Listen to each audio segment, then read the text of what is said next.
Welcome to my channel. Subscribe and press the bell icon for more videos.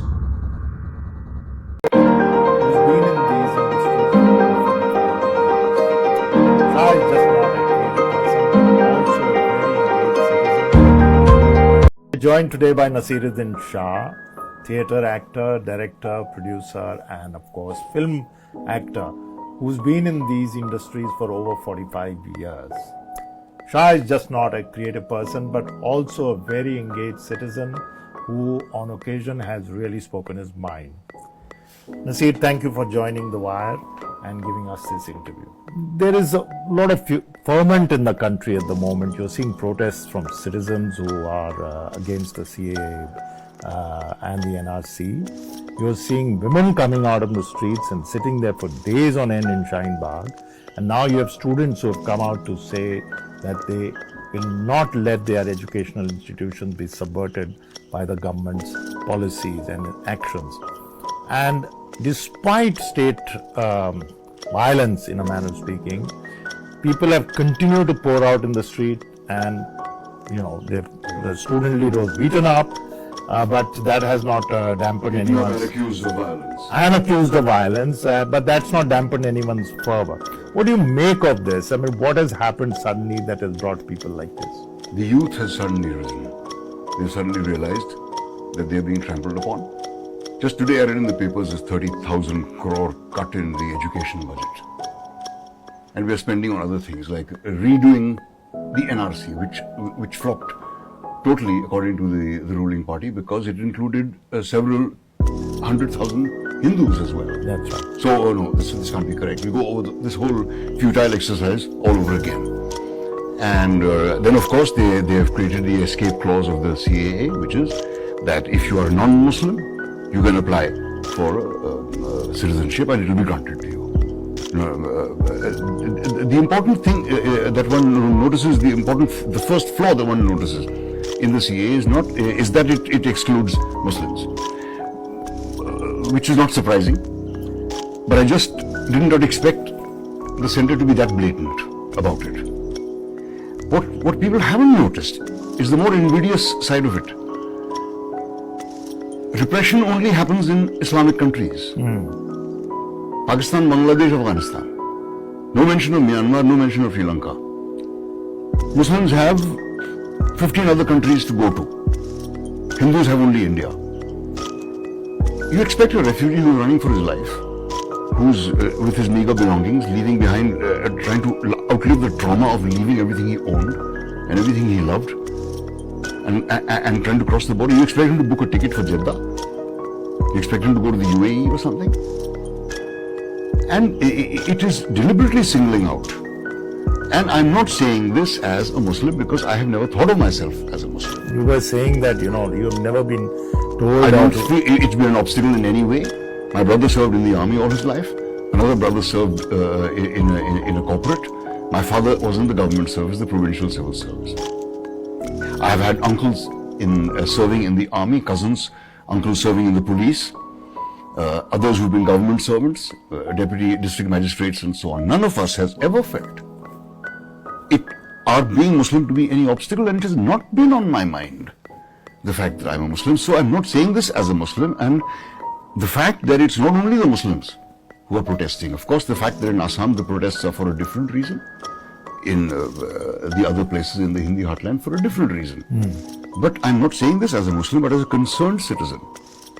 What does it, and the invidious part of it that I'm talking about, is to imply that repression only takes place in Muslim countries. The Prime Minister suggesting that he knows who are behind the riots. You can tell by their dress. With a person like a minister of the centre saying, those who, Deepika Padukone stands with those who celebrate when Indian soldiers are killed. Celebrate when Indian soldiers are killed? What, is she living in a Hindi movie? And I don't think she has any right to talk about respect for the armed forces.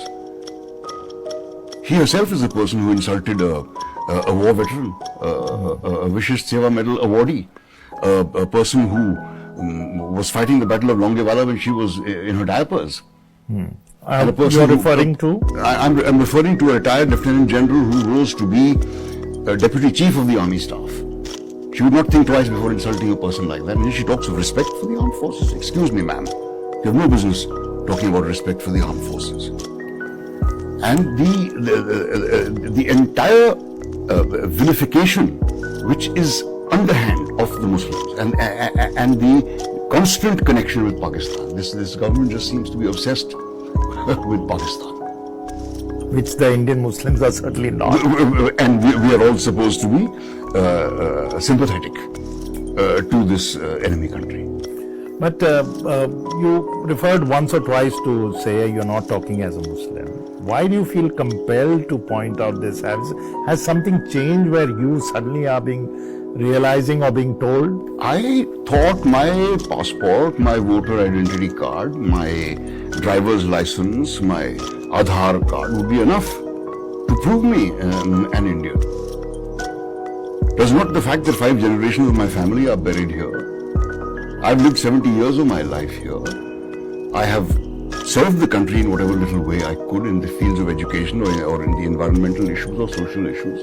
If that does not prove my Indianness, then what does?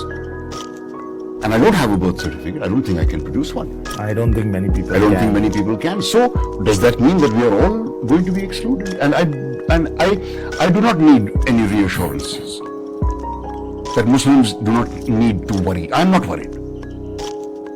If living 70 years here and doing whatever I could does not prove me to be an Indian, I don't know what does.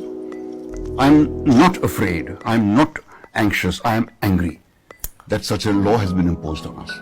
So this anger is obviously also spilling out on the streets, and you are seeing this. Now the government has been saying, to just bring this up, that the CAA is in the finest humanitarian correct, step. and the NRC has not even been discussed. Well, the Home Minister has been announcing again and again that it will be a countrywide, or हम एक-एक करके निकालेंगे, और कीड़े और termites और ये और वो. And then here the Prime Minister in a rage goes on and says that ऐसा तो हुआ ही नहीं कभी भी. I mean, who is one to believe? This is becoming like a play by Samuel Beckett, you know. It's becoming completely absurd. The kind of defenses that are being put. It's the opposition behind this. If the opposition was capable of mobilizing so many people, wouldn't they have done better in the elections? And the contempt for students, that is what is hurting me most of all. The contempt for the student community, the contempt for the intellectuals. Why do you think that is so? I suppose people who've never known what it's like to be a student, or people who've never had any intellectual pursuits, would consider students and intellectuals to be a pest. It is not surprising that the Prime Minister has no empathy or any compassion for the students. He himself has admitted he's never been a student.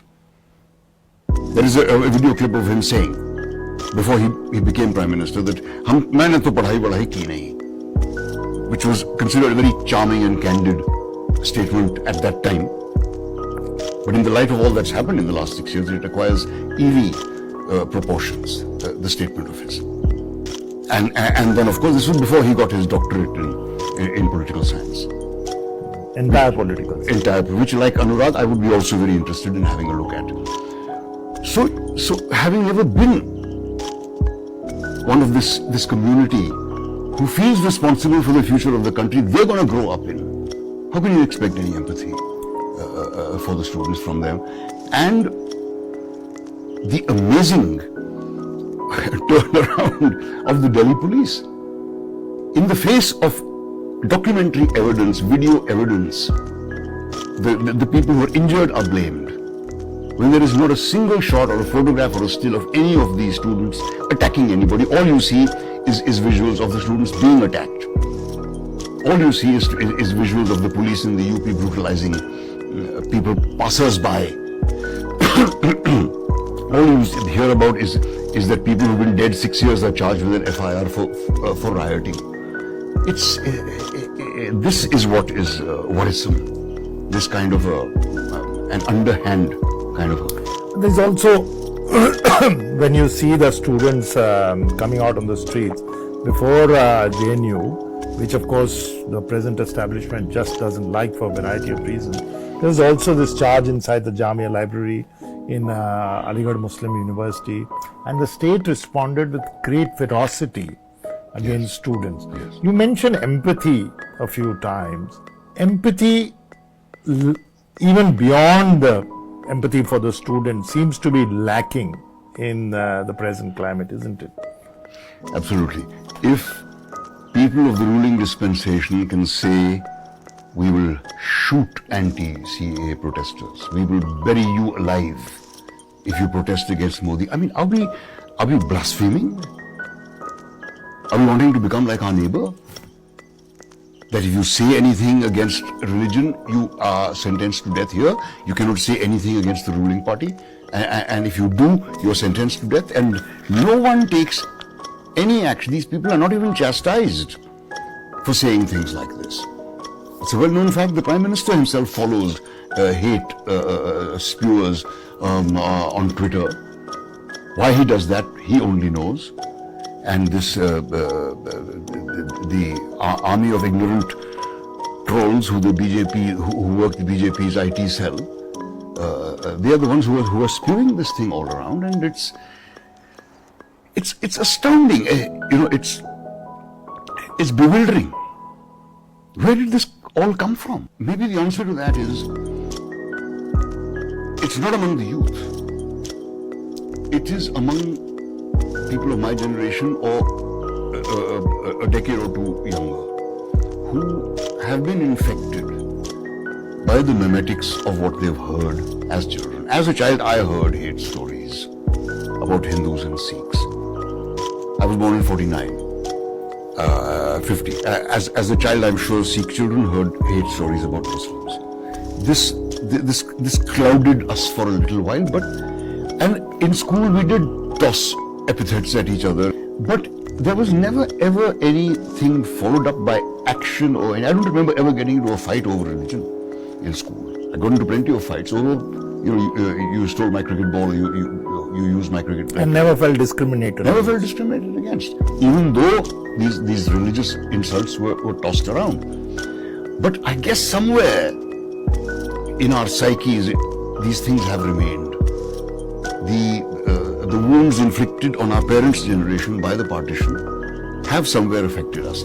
Luckily, our generation is reaching its end, and a generation which is not scarred by this memetics is coming up. No, but I would point out that there is also propaganda. So you may have a generation growing up with that propaganda. I think that generation is on the wane. The one that is growing up with the propaganda and who is propagating the propaganda, so to say. I think the younger generation is clear-headed, and they're coming into it with an objectivity of neither Hindu nor Muslim. More and more, no matter what the Romeo squads may do and say, more and more children are realizing that there are inter-religious marriages. In fact, my wife is Hindu, and I remember several of her friends are of mixed marriages, and the first time my sons met a couple of the same religion, he was astonished.